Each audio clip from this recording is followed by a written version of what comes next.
New Jersey's race for governor. It's history in the books. Mikey Sherrill beating Jack Ciattarelli by 13 percentage points. Now, of course, we are on to the midterm elections. 2026, it is on. And we're going to be looking at one of the more hotly contested U.S. House races in New Jersey, and that is the 9th Congressional District. Joining us now is Billy Prempeh, the Republican candidate who is running for the seat next year. Good morning, Billy. Good to see you. Good morning. It's a great time to see you as well. Yeah, we don't take any breaks. I mean, listen, we had a few hours when, last night's election night. We figured let's just start the 2026 season. We're good at it. We're on. We're off. Well, let's get your thoughts and feelings about the outcome of last night's race. I mean, it wasn't even close. Yeah. The polls got it so wrong. We were talking about this race being neck and neck, thinking it's going to be a really, really long night. But boy, 13 percentage points. What are your thoughts? Well, I think it was a combination of things that led to the outcome that we got today. And I would like to start by saying that I believe that propaganda was extremely successful in getting Mikey Sherrill over the edge. In this specific race, I was working at the polls over in School 10 here in Patterson. It was one of the locations that was hit with a bomb scare. There were several bomb scares that happened very early on at the beginning of the election, and most of them happened in very strong Democrat-held districts, which I believe led to a tremendous turnout from Democrats. I think that motivated a lot of them to get to the polls, believing that their vote should be counted. That combined with a lot of the messaging that Mikey Sherrill consistently put on television, Jack's going to jack up prices 10%, which straight up wasn't true.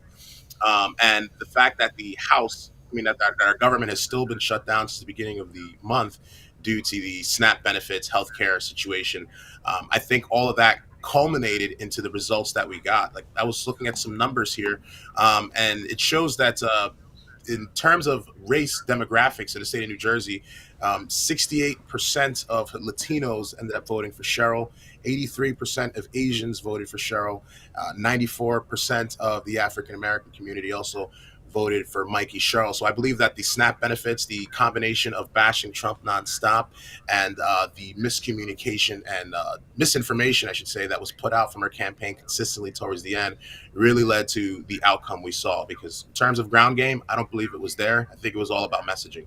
How much do you think the fact that Jack Ciattarelli felt like at times he was just dipping his toe in the MAGA water and dipping his toe in the I'm not MAGA, do you think that in order to gain MAGA supporters, you need to be all in? And even if you're a Republican and not a MAGA supporter, the left will despise you. So you might as well be in all the way. Do you think that may have cost Jack Ciattarelli some votes? Because the people who are the MAGA supporters in the state, even though they're not a majority, they may not have been motivated to get off their butts and go out and vote. I would say yes and no. I think Jack ran a fantastic campaign, to be completely honest. I think that this was the campaign that we all put a tremendous amount of work into, and I think that the messaging was right down the middle. I think it was just enough. I think it really came down to timing, because the fact that he was able to pull so much support from several Democrat elected officials, leaders, and people across the country, pulling support from unions.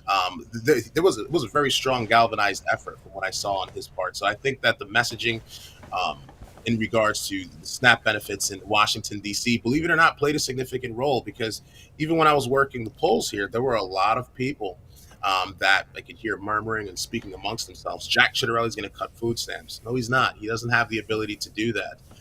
That's not the case. But one of the first things that really hit me the hardest is they're going to build these dang wind farms off the shores of our water. It's one of the things that really crushed me. And I bet you that's something you probably weren't even thinking about. They're probably going to continue to push that nonsense all over again. But the race, while it's done in 2025, thank you, Jack, for everything you've done. 2026 moves forward, and I'm looking to represent you guys all in Washington, D.C. in 2026. Well, and this is the issue. So much of the gubernatorial race was about national issues and not the affordability issue here in New Jersey. As you're talking about, Mikey Sherrill said, what she's going to do day one in office is freeze your energy cost.